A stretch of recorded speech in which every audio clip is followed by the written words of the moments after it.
Bonjour mes amours, bonjour mes amis. J'espère que nous avons commencé avec vous un cours sur l'autorité spirituelle. Nous avons parlé du premier partie la fois passée. Aujourd'hui, nous allons parler sur la deuxième partie, l'autorité et la soumission.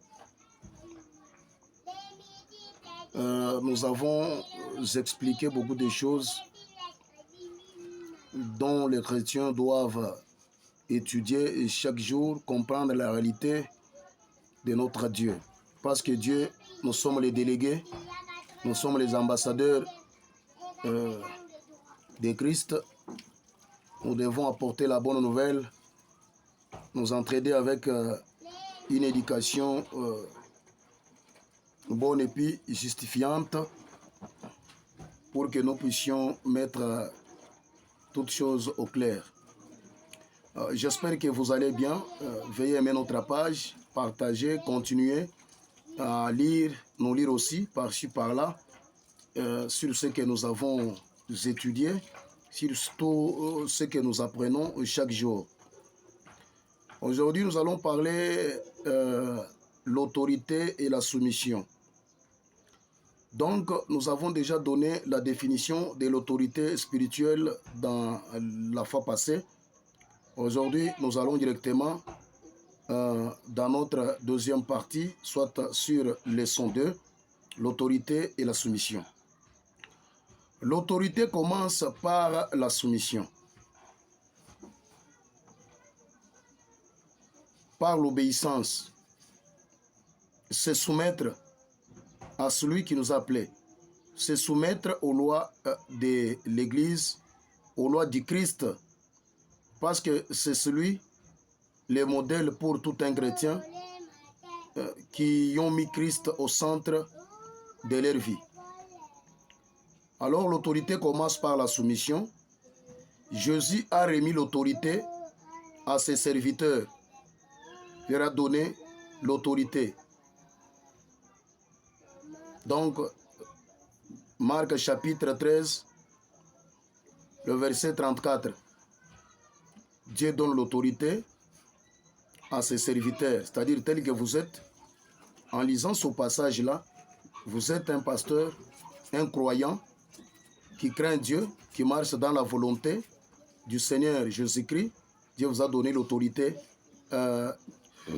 vous a déjà légué cela et vous devez maintenant vous soumettre à cette autorité-là. Pour avoir de l'autorité, il a d'abord fait savoir, il faut d'abord savoir se soumettre. Il faut savoir se soumettre à celui qui vous a donné cette autorité-là. Jacques chapitre 4, le verset 7. Les centeniers connaissaient l'autorité parce qu'il était sous une autorité. Les centeniers, ils connaissaient l'autorité. Il disait à Jésus, je suis un chef, je dirige aussi tant de personnes. Si je fais quelque chose et quand je dis va, l'autre aussi va partir. Mais si vous dites seulement une seule parole, j'espère que là chez moi, il y aura la paix toujours. Ça c'est Luc chapitre 7, le verset 2 à 10. L'autorité est un combat universel. Oui. Pourquoi dirais-je que l'autorité est un combat universel? Vous allez les savoir dans mes explications. Dieu a choisi que sa volonté soit manifestée au monde par l'Église. La seule façon de manifester la volonté de Dieu est d'être soumis à l'autorité.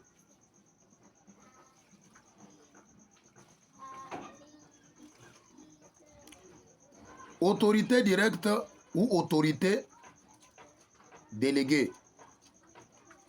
Il y a l'autorité directe, il y a aussi l'autorité déléguée. Alors, Dieu seul a toute autorité.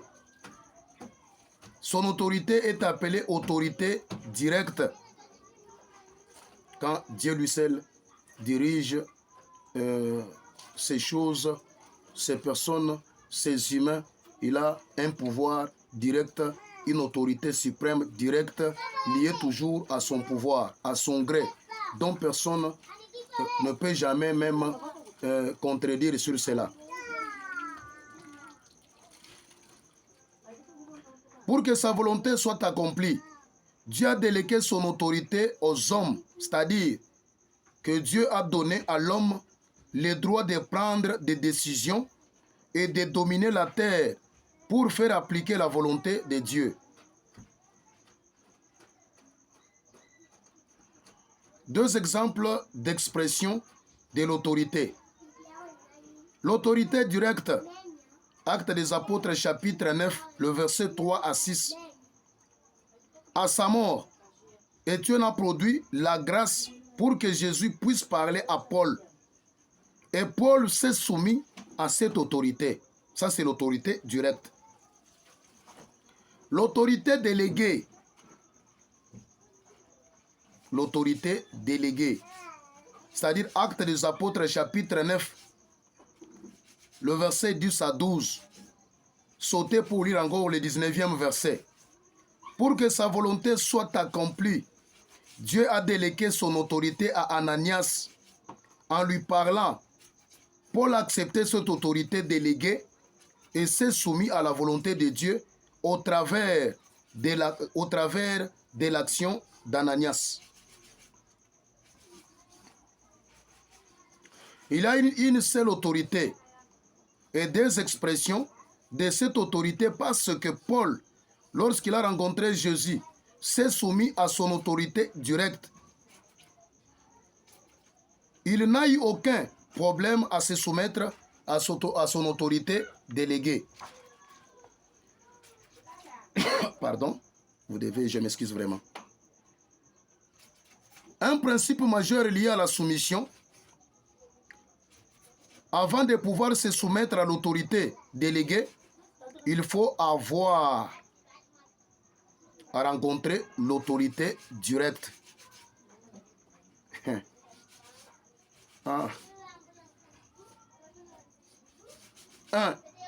Dans cela, à notre nouvelle naissance, le Saint-Esprit nous révèle Jésus. C'est la découverte de l'autorité directe. Notre réponse est identique à celle de Paul. Seigneur, que veux-tu que je fasse? 2.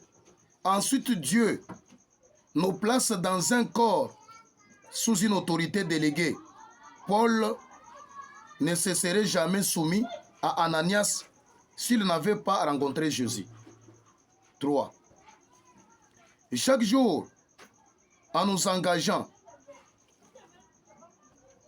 et en nous soumettant à l'autorité directe de Dieu, nous pouvons nous soumettre et marcher dans l'autorité déléguée que Dieu a placée sur notre vie. La rébellion est le côté obscur de l'autorité.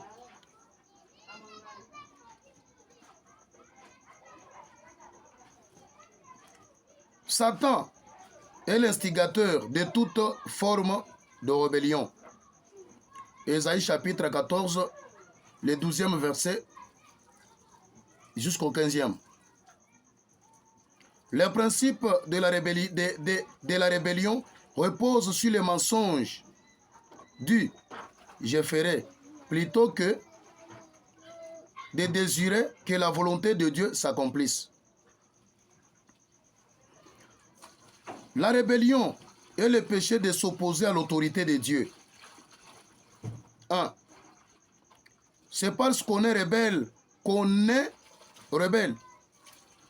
que l'on commet des choses immorales. Exemple avec le roi Saül et les Amalécites. 1 Samuel chapitre 15, le 3e verset. Va maintenant, frappe Amalek et dévoué par interdit tout ce qui lui appartient. tu ne l'épargneras point. Quand Dieu dit de frapper, donc dévouer, donc il avait interdit à Saül, il lui a dit même de tuer les rois qui étaient là. Même tous ceux qui l'appartenaient.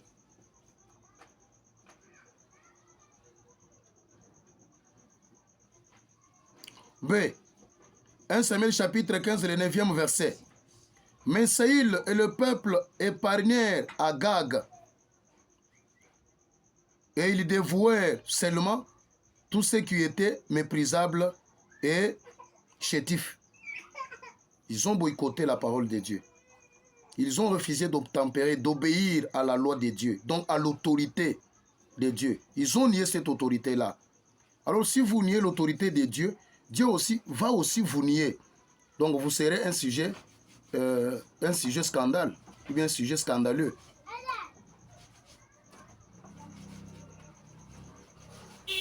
« 1 Samuel chapitre 15, le 2e verset au 23e. Voici l'obéissance vaut mieux que les sacrifices, car la désobéissance est aussi coupable que la divination. »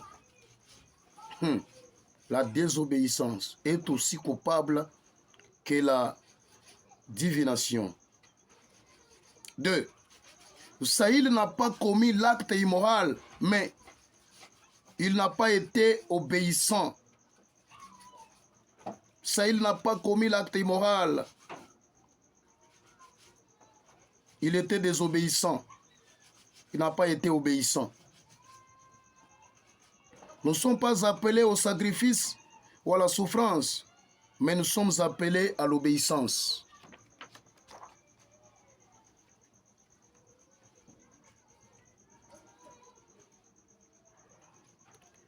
Saül a essayé de remplacer l'obéissance par les sacrifices en agissant par lui-même, plutôt que de se soumettre à la volonté du Seigneur, à la volonté de Dieu. Donc il a fait sa volonté, pas la volonté de Dieu. Il est malheureusement possible de vivre extérieurement pour Dieu, mais de vivre intérieurement pour le diable via une rébellion dans le cœur. Judas, Anani et Saphir.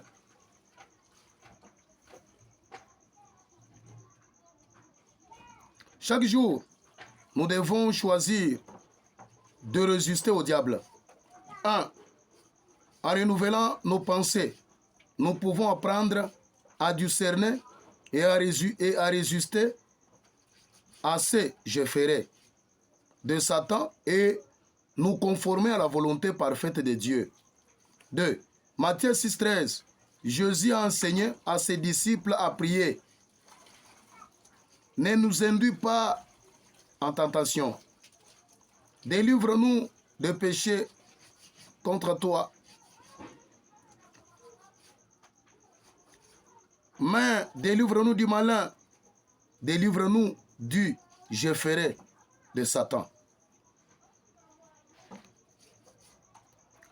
La rébellion commence toujours dans les cœurs. Les pensées inspirées par les démons sont les points de départ de la rébellion. 2 Corinthiens chapitre 10, le verset 4 jusqu'au 6e. Nous amenons toute pensée captive à l'obéissance de Christ. Soit nous rendons nos pensées captives, soit nous sommes captifs de nos pensées. Les raisonnements qui nous a à l'encontre de la foi sont la suite dans la rébellion. Raisonner à l'encontre de la foi provoque des paroles ingrédibles, péché contre la puissance de Dieu, et des paroles de rébellion, péché contre l'autorité de Dieu. Le raisonnement favorise la rébellion et annule la foi, mais la compréhension de l'autorité favorise la foi. Les paroles sont l'accomplissement de la rébellion. Les gens vont entendre vos paroles qui sont des reflets de votre cœur. Matthieu 12, les versets 34 au 36e. Le fait d'écouter un message sur l'autorité n'a aucune utilité tant qu'il n'est pas réellement compris. Lorsque vous avez une révélation de votre autorité, vos paroles changent. Lorsque vous vous soumettez à l'autorité, vous devenez très sensible aux paroles que vous prononcez. 2 Corinthiens chapitre 10, les versets 4 à 6.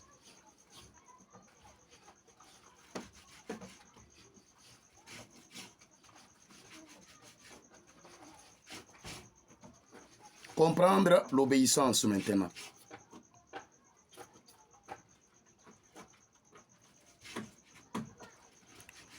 Comprendre l'obéissance. 1 Samuel chapitre 24, le premier verset à 11. Avoir un cœur comme David.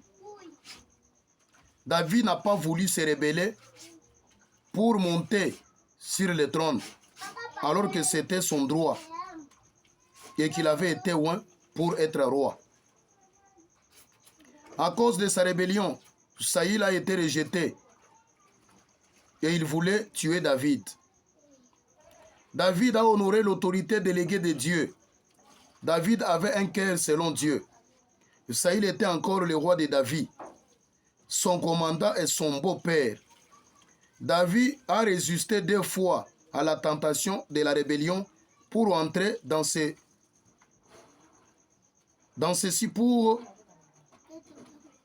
c'est pourquoi il avait été oint. 1 Samuel chapitre 24, le 4e verset au 6e. 1 Samuel chapitre 26, les versets 7 à 12. David a choisi de renoncer à lui-même plutôt que de se rebeller. Si David avait accédé au trône en se rebellant, il aurait été un autre Saül. Le Seigneur est notre juge. Parfois, même lorsque nous sommes dans notre droit, le Seigneur a de plus grandes œuvres à accomplir. Si David était devenu roi, immédiatement, nous n'aurions peut-être pas reçu tant de psaumes. 1 Samuel chapitre 24, le verset 6.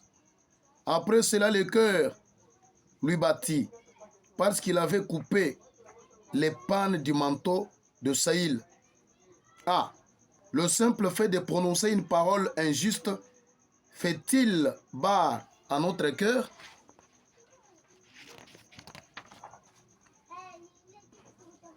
Nous devrions avoir la réputation de ne pas permettre aux gens de parler contre l'autorité en notre présence. David a respecté Saül, bien que celui-ci soit complètement dans l'erreur.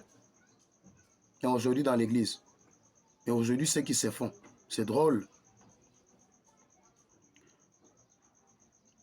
Pour avoir une position d'autorité, nous devons avoir le plus grand respect pour ceux qui sont dans une position d'autorité et croire que Dieu va écarter ceux qu'il avait choisis et qui sont sortis du droit chemin. Chaque croyant est soumis à l'onction d'un ministère. L'autorité réside dans le choix et l'appel de Dieu. Une fois que vous êtes convaincu que quelqu'un a été appelé par Dieu, ne soyez pas prompt à vous rebeller. Avant d'être nous-mêmes placés dans une position d'autorité, nous devons avoir été jugés fidèles, loyaux et soumis à l'autorité.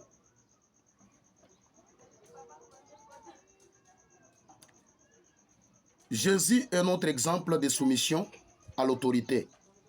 Philippiens chapitre 2, le verset 7, Jésus a pris la forme d'un serviteur, un esclave volontaire. 1. Jésus en tant que serviteur, Luc 22, 24 à 27, Jean 13, 4 à 17. Jésus a enseigné au sujet des serviteurs, Matthieu 20, 24 à 28. B. En venant sur terre, Jésus devait démontrer une soumission parfaite. Dieu le Père représente l'autorité et Dieu le Fils représente l'obéissance. Il en est de même entre Christ et l'Église. Il en est de même avec toute autorité déléguée. Les clés de la soumission à l'autorité d'après Philippiens chapitre 2. Philippiens chapitre 2, le 5e verset, qu'il n'y ait en vous cette pensée qui a été aussi dans Jésus. Philippiens 2, 7, mais s'est dépouillé lui-même. Philippiens 2, 7 toujours, il a pris la condition du serviteur. C'est Jésus. Philippiens chapitre 2, le verset 8, il s'est humilié lui-même. Philippiens chapitre 2, le verset 8, il se rendant obéissant jusqu'à la mort.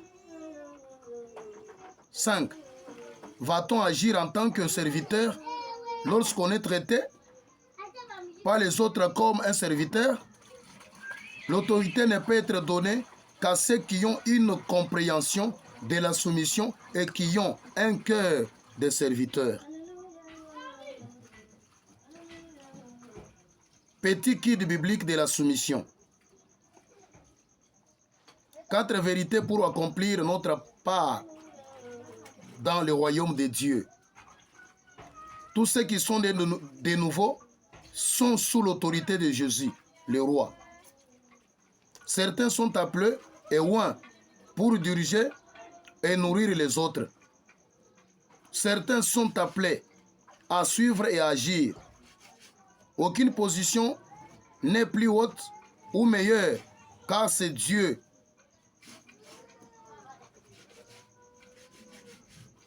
qui place chacun dans son propre corps. 1 Corinthiens chapitre 12, le verset 18.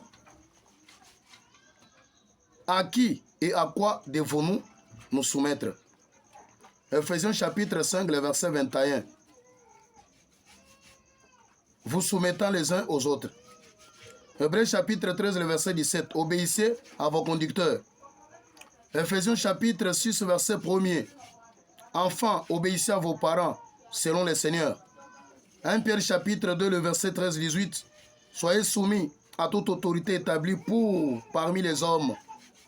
1 Pierre chapitre 5, 5. Soyez soumis aux anciens. Ephésiens chapitre 5, 22.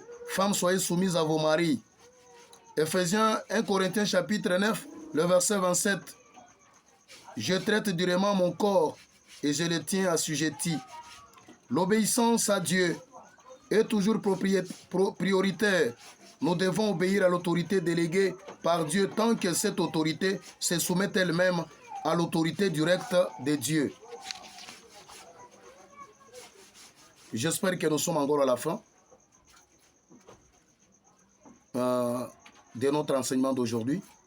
Que le Dieu de mon Père, Saint Joseph Kabengele Malumi, et mon apôtre Jean-Robert Moukeba Loakaidia vous bénisse, vous garde, vous protège, vous accorde encore la longévité. Merci. Partagez, likez, aimez. Veuillez aussi me lire. Je souhaite bien de bonnes choses à l'Église du Christ qui est le corps spirituel de notre Sauveur Jésus-Christ. Que Dieu vous bénisse, vous protège et vous garde. Merci et au plaisir.